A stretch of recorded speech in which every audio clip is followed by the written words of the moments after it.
The tragedy is that in Punjab, more than 75% is above 100%. So you are consuming the water which you should leave for the future generations. And I think next generation is going to curse us for this. National Green Tribunal Monitoring Committee said, and I'm quoting, Punjab has groundwater left only for 17 more years. How do you read this dichotomy that is happening right now, where there is abundance of water which is causing problem and there is lack of water that is causing so much issues?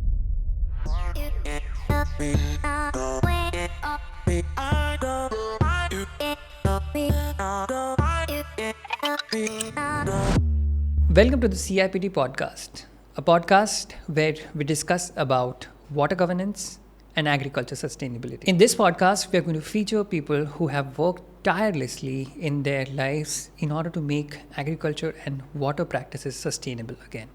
Centers for International Projects Trust was established 17 years ago by the Columbia Water Center of Columbia University. And since then, it has been working at the intersection of research, development, and grassroots implementation. Over the years, it has impacted the lives of thousands of farmers by providing them the right information and connecting them with experts. It is now focusing on improving water use efficiency, sustainable water savings, farmer well-being by improving income, and building a water-efficient agriculture model across Punjab. This podcast is an attempt to ask important questions and find some answers. We couldn't have a better guest to talk about the situation of water in Punjab right now than Dr. Rajesh Vashisht, who is our guest of the CIPT Podcast. He's the Director of Department of Agriculture and Farmer Welfare and also the Chief Conservator Soils of Punjab. He's currently the advisor to Punjab Water Regulation and Development Authority as well. In this particular conversation, we are going to try and understand the grave situation that Punjab is when it comes to water. What are the ways in which it is getting affected? What is the groundwater level right now, and how are industries coping up with these? Dr. Vashisht, thank you very much for giving us your time here. Tell me how Punjab, reached this particular situation. Punjab is, a state with 5 rivers, Punjab, and from there, struggling to find water, it just doesn't make sense. You see, whatever water was available, we have utilized that properly because distribution network is there and it is being regulated perfectly.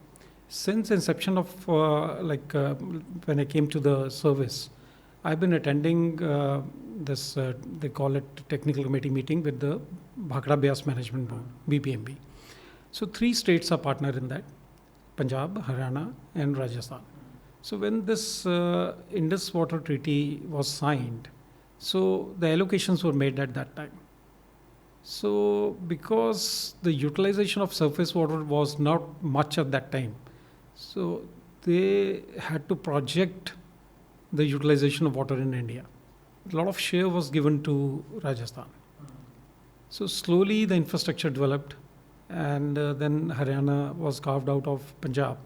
So although these are non-riparian states, but still because of that legacy, we have to share that water with them. And that time the inflows were very high at that time, in case you see the time series inflows. So with the climate change coming in, the inflows have reduced a lot. The demand is increasing and the inflows are decreasing. So that's why you see these conflicts of not getting the full share. And with the deliberated kind of infrastructure which we have, although the canals have been lined, the seepage losses have been controlled, but still the tertiary network has been destroyed. So to say that the surface water is being properly utilized, but there is a scope of further bringing in some efficiency in that. Let me take you to Punjab and its dependence on groundwater for agriculture now. Because, if we had these canals in abundance, if we had the water flowing in from river, we probably did not need to dug water from underground for agriculture, right? Agriculture practices. What went wrong? I'll try to give you the analogy of the banking system. to explain the groundwater reserves. You deposit 100 rupees in bank. So what is the best way to use that? So your elders or your elder brother or your father will tell you, okay, you try that, you restrict your expenditure to 70 rupees, try to save 30 rupees. So in case there is a recharge from various sources, so there are 3 sources, like you get your monthly salary or there is an income from business. So in case you are depositing 100 rupees, so X amount is coming from one side, Y is coming from the second side. So this way, the recharge is happening from 3 sources mainly. One is the rainfall. Whatever rainfall happens, part of that runs off, part of that evaporates, and part of that infiltrates into the ground. And that meets the groundwater level. So second is the seepage from the canals. So your surface water is flowing, maybe rivers, canals. So a lot of seepage happens from there. So that also contributes to the groundwater. And third is the return flows from the groundwater, from the agriculture fields. So say you are applying irrigation in 1 acre. So part of the water applied will seep in. So these are the 3 sources of income, you can say.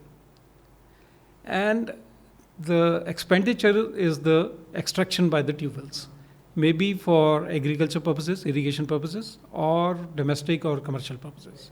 So that's your withdrawal. So the recommended is that you use 70%. So we categorize that area as safe. So whichever areas which are using up to 70% of groundwater, that means are extracting 70% of groundwater, are called safe. And then in case it is from 70 to 90, so that means you are depositing 100 rupees and you are withdrawing either 75, 85, 90. So these will start falling into semi-critical to critical. Yeah. So above 90, so you are left with 10 rupees only now, because you do not have anything to sustain. So, but the tragedy is that in Punjab, more than 75% is above 100%. At certain areas like in Sangrur, there are certain blocks, district Sangrur, Barnala, Jalandhar, which are above 200%. And out of these, there are certain blocks which are 400%. So you are depositing 100 rupees, but you are withdrawing 400. So that means the 300 or 150, which over and above you are withdrawing, then what you are depositing belongs to the future generations. So you are consuming the water which you should leave for the future generations. And I think next generation is going to curse us for this. We have seen concretized canals. I want to understand the concept of concretized canals and how that has either one helped or not helped in achieving the goals that we have set. The concretization is being taken up on the sides only. So the base is all kacha. So the seepage is happening from the canals, but it has reduced. Because you see, the vertical seepage, whatever vertical seepage we achieve, the lateral is 5 times of that. So we have lost the lateral seepage, but on the other hand, the efficiency has increased. So with this lined canals, the efficiency has increased. And the major issue with the surface water use is the tertiary network. You see, there's this main canal. Then from that canal, there is a distributary. So from that distributary, there are miners. And from those miners, the outlets are fed. And from the outlets, there are channels, like field channels. In Punjabi, we call them khale. Khal. So those take the water to the fields. So those run in the fields. So one outlet may be feeding, say, 10 acres, 20 acres, 50 acres. So the water has to reach to the fields from those outlets. So since tube well water is available, your power is free, nearly 100% in Punjab. The tube wells have been fitted with auto starters. The moment there is power, the tube will start functioning. So these field channels were kind of redundant for them. And since they were taking up the land, so they destroyed that network, encroached those, and then they're having crop on that area.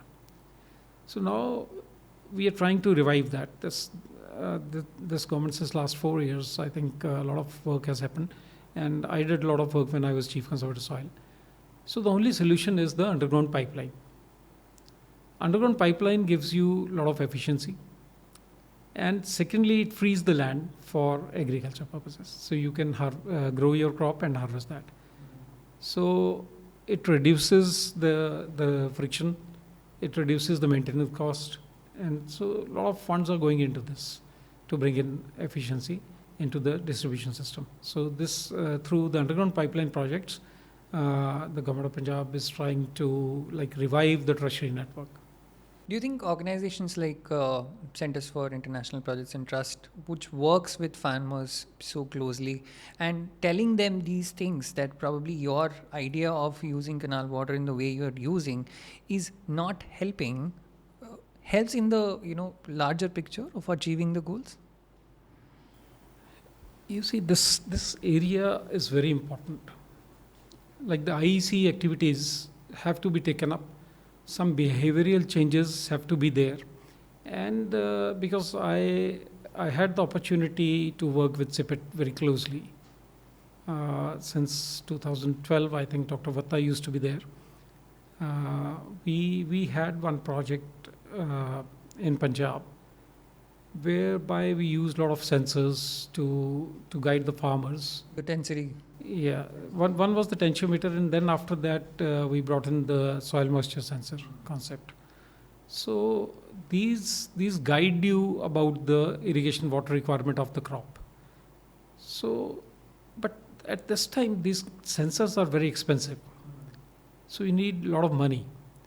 But I think with these demonstrations, it has been proven that through use of technology and IoT, machine learning and artificial intelligence, so a lot of inputs can be given to the farmers, and target-based IEC activities can be planned. So basically, it's kind of interaction which has to be there between the farmers and the extension workers, and extension workers need to understand the use of technology. So capacity building of the extension workers is very important at this time. And these kind of projects which CIPT is undertaking, or PAU also did similar project, I was part of that. We brought that project through World Bank, and we went in for total automation, like as per the crop requirement, like the tube well used to switch on and then irrigate the fields. So we did that project through the current organization I'm working with as technical advisor in Sangrur. So it clearly shows that within the same cropping system of paddy and wheat, which people call monoculture and input intensive in terms of water, we could achieve water saving of 24%, so which is huge. You see, in paddy, the area under paddy at this time is somewhere around 32 lakh hectare. Right. So in case you can achieve this kind of water saving, so that will be huge, and that will bridge a gap between the availability and the demand. If the farmers actually get to see the bigger picture, in all probable reality, they would want to protect their future generations as well, right? Would they be short-sighted in thinking profits, or do you think they can actually think about the long term? The farmers are very aware. You see, farmer himself is a scientist, and he faces this issue in his daily life. Every year, the farmer has to deepen his tube well in the areas like Sangrur, Barnala. At times, there were only one length of pipe which he used to deepen, but last year, I think probably in 24 years, there were two lengths of pipes which they did. Because of that, horsepower is increasing. The power demand is also increasing. And on to that, this climate change is making things a bit difficult. You see, the rainfall pattern is a bit like erratic at this time. We had rains in early, like late May and early June, and then in September also, which are not There are suitable. floods that are happening. Yeah, there are floods also happening. So the climate change is also impacting our concept of the agriculture model at this time. So farmers are very well aware. But you see, you and me get regular income. So farmer is totally dependent upon the agriculture income. So he is more concerned about today. Although he knows that like it's detrimental to the future generation, but he cannot think beyond the current scenario today. So he needs some support that there. It's a catch-22 situation. Yeah. I want to understand from you, what does this mean when we say that, the groundwater levels are going from green zones to red zones? What does it mean for citizens like you and me, right? I was talking to our previous guest today, and I was telling him that how I came to Ludhiana, and the first thing that I noticed in the washroom was, save water.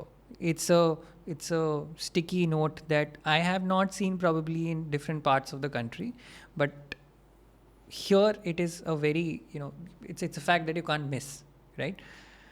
And we kind of, whenever we switch on the tap and we see water, we feel that there is enough. We don't need to worry about it. And that probably propagates that the idea in our heads that we can use however much we want, right? What is the economical, sociological, and psychological impact of us not having that water in the future? The organization where you're using the washroom is aware about this. We are trying to create this awareness with the commercial users through regulation. Water has to be treated as an economic entity. Because you see, in case water is not available, what will happen? You have to buy it. No, that is for the drinking purposes. You look at agriculture. In case water is not available, what will happen to agriculture? It will cease to exist. Yeah. Then the families which are dependent on agriculture income, what will happen to them? You talk about industry. In case water is not available to industry, so what will happen to the industry? So the workers which are working, or the employees which are working with the industry, what will happen to them? So water has to be treated as an economic entity. And I don't remember the exact value. I think it runs into somewhere around $23 trillion, which will be impacted by 2050 whole of the world. This much amount in case the water is not taken care of at this time. An entire GDP of the USA.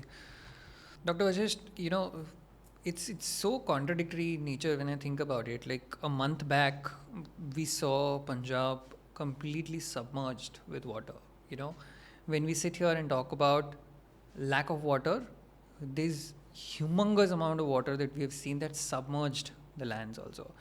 And it has not done any good, but has done more harm to the economy and lives of people, both, mentally and physically.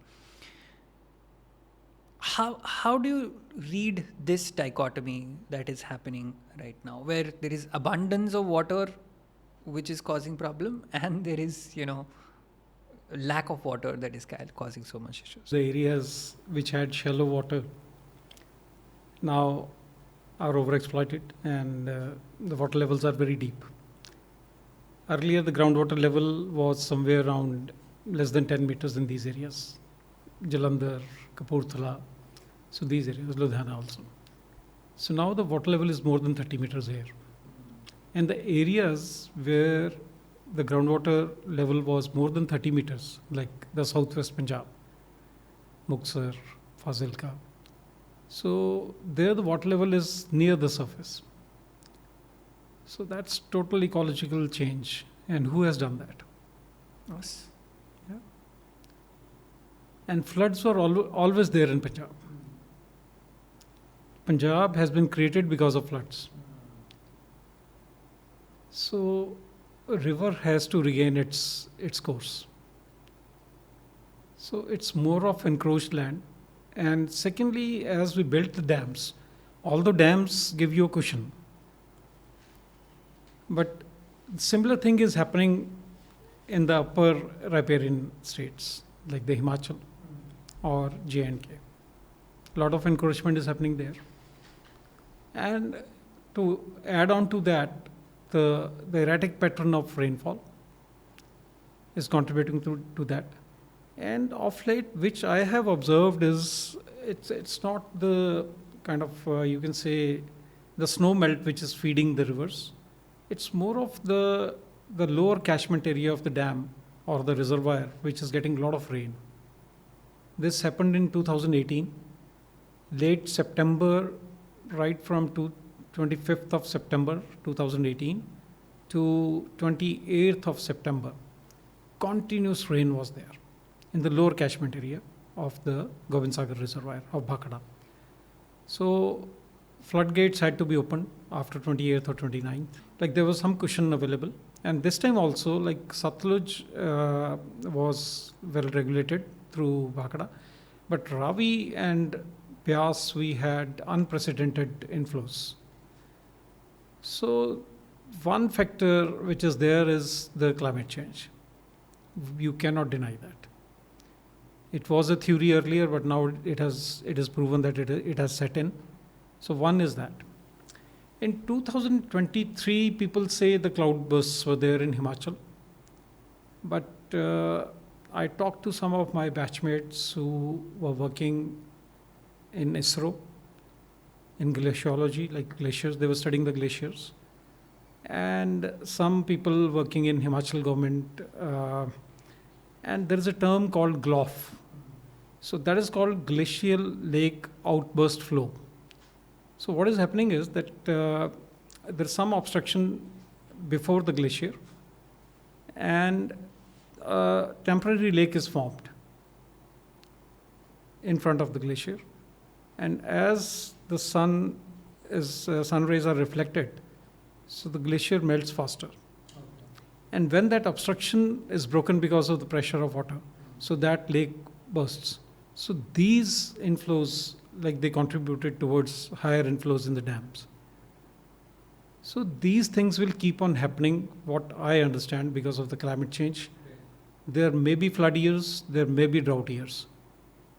Because at times we are having lesser rains and we do not have much cushion in the reservoirs also. So we have to cope up with this. The planning has to be there to judiciously use the water. In 2018, this happened. There was no rainfall in between, and in September, there was excessive rainfall. So we could achieve the reservoir levels, like the targeted level we could achieve. And it exceeded also. But since the levels were low, so the outflows were very measured. So, but we managed with that. We had cotton crop, but now the cotton crop is all gone. So it's all paddy. So your water demand is higher now. People need canal water to irrigate paddy. So now these kind of issues will keep on cropping up, but we have to make some management policies whereby we manage these issues, we mitigate the flood situation properly. Do you think there's a problem in the policy making, or do you think there's a problem in the implementation of the policy? That's something that I keep asking different people who work in either making the policies or implementing them. You see, policies are there and these are good policies. There's not much issue with the policy. It's basically the implementation and the enforcement. Talking about policies, in June 2022, National Green Tribunal Monitoring Committee said, and I'm quoting, it's Punjab has groundwater left only for 17 more years, right? And we all, put that blame on paddy. We all say that, it's because of the rice cultivation. It has come to that point. But is it just that, or there are multitude of things that has caused this? And when did we get to know that it was inevitable and we did not change anything?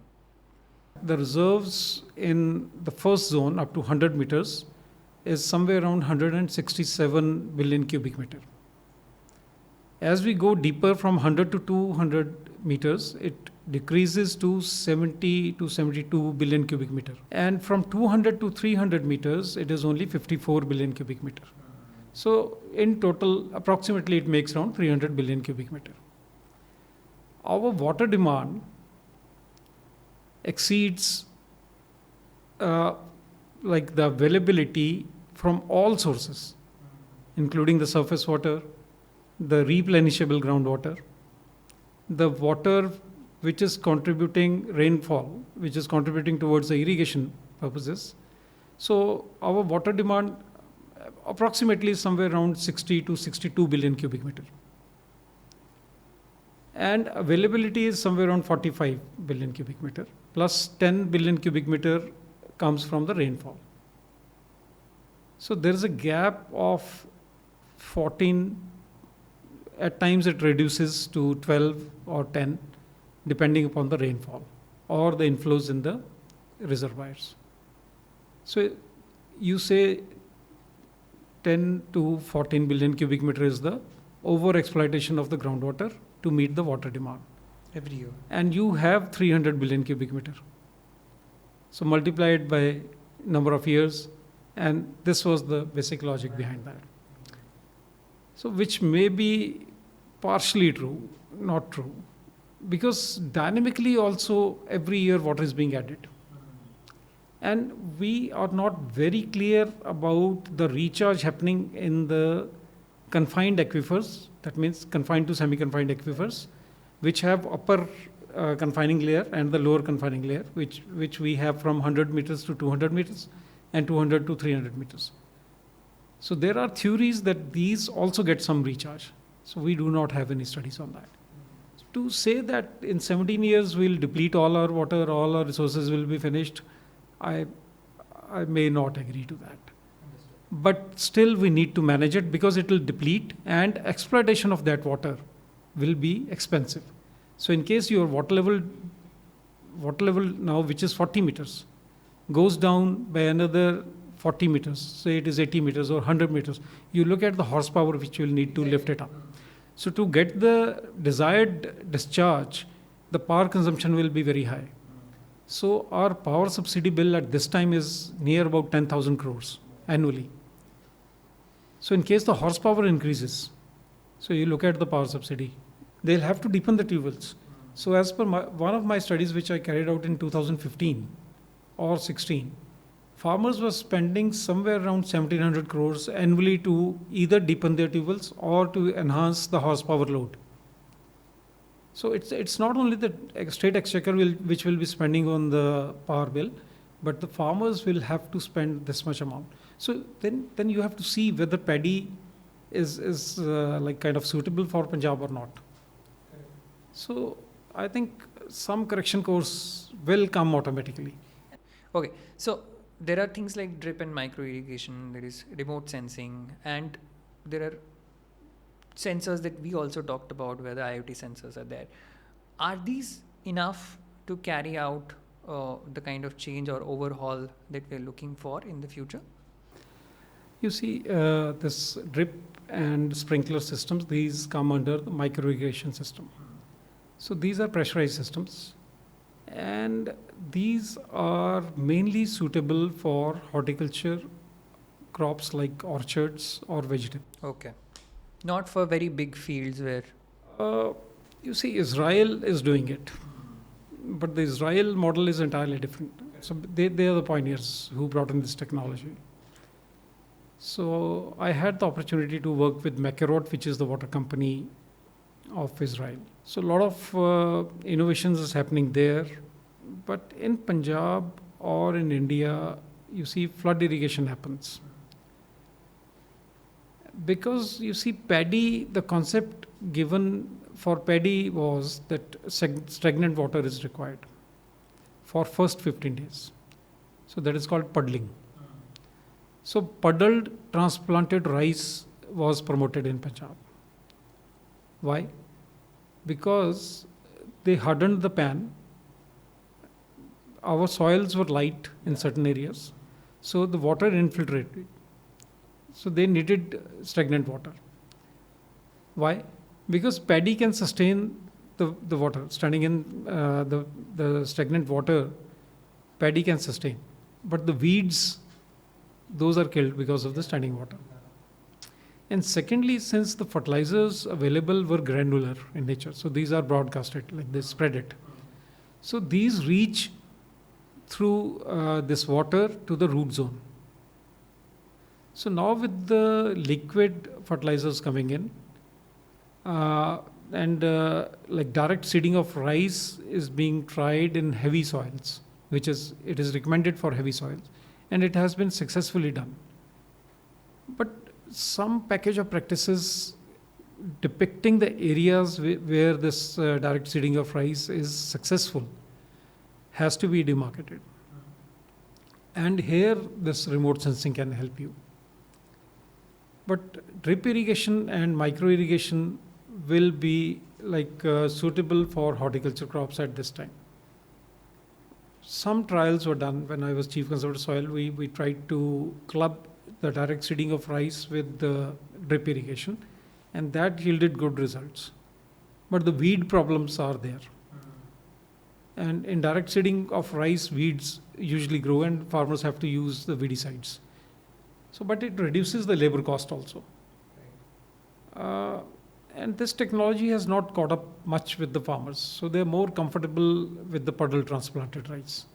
So we have to give a technology which is farmer friendly, where the farmer sees some value in that. Dr. Vashisht, we were talking about the future, and water credits is something that is very fascinating to me. It's a new term that I have also heard. I want to know a little bit from you about what water credits are, and how can both industries and farmers use water credits to their benefit? Yeah, water credit seems to be very attractive term, but to implement is not that easy. The organization where I'm working, the Punjab Water Regulation and Development Authority, which is trying to regulate the commercial use of water. So this is the first statutory body in India which brought in the concept of water credits for conserving water. Okay. So we call them water conservation credits. So, but these credits are available only to the users, like the commercial users, who seek permission from the authority and are paying to the authority. Okay. The concept was that, say you are withdrawing 1 lakh cubic meter of water. Cubic meter, you understand? It's 1,000 liters. And you're paying us a certain charge. So that those charges depend upon the category where your commercial unit is located. So in case it's in 200, more than 200 stage of groundwater extraction, which we talked, highly overexploited areas. So there the charges are the highest. And in case it is 100 to 200, we have categorized it as yellow. Above 200 has been categorized as orange. This is for the authority, I'm talking about that. And less than 100, we have categorized it as green. So the charges are lowest in green, moderate in yellow, and very high in the orange. So say a user comes to us and says that I have conserved this much.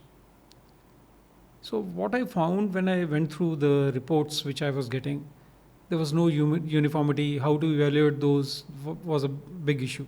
So what we did, we developed some SOP for that. So now SOP is in place. So now we have started receiving the water conservation plans as per the SOP. We physically go there, check the working of the water conservation proposals in case those are implemented. And then, depending upon the water conserved, we give them water credits, which is ₹2.50 per cubic meter water conserved. With that, I have come to the last question that I want to ask you today. And it's been a fantastic podcast and an eye-opening one for me at least. But most of the things that we have talked about the challenges that are there, some of the solutions that we kind of looked into finding solutions. What are some of the recommendations at this moment that you have for farmers, for policymakers, for industries, for anyone who's probably watching this? And does that make you a little bit optimistic that there is a possibility of coming out of this? Yeah, I'm very optimistic. By nature, also, I'm very optimistic. You see, water has to be everybody's concern. You cannot leave anyone out of this. We understand the water cycle. So, one is that we all have to take care of the water resources. Awareness is very important, and above all, political will is the most important thing. In case there is political will, things will start falling in place. And by telling about the political will, everyone understands what I'm saying. So I'm sure that with these kind of awareness campaigns, talks, podcasts, we are reaching some good people who can really work on these lines. And I'm always available for this cause. And I just want to quote Mahatma Gandhi on this. The resources, including the land, the air, and the water. So it's not on inheritance from our forefathers. It's on loan from our future generations. So we need to give it to them as we received it from our forefathers. So I think this really makes sense. And with the political will and efforts of all the stakeholders, I think I'm very optimistic that we can achieve a kind of balance which is required to restore our natural resources and move towards sustainable development. Brilliant. That's a very, very powerful way to end this particular podcast. Thank you very much, Dr. Vashisht, for taking out time. Seriously want to thank you for the kind of inputs that you've shared today. I can ensure that there are a lot of people like me who had no idea about certain things that you have talked about. I hope that this goes as mainstream as possible, where we can actually think about the things that are beyond us, are beneath the ground level, and are causing issues in the future for us, and what are the kind of ways with which we can deal with them. So thank you very much for giving us that perspective. I thank you for inviting me here. I'm really pleased to interact with you, Paul, and thank you very much again. Can't express my gratitude towards you. Thank you.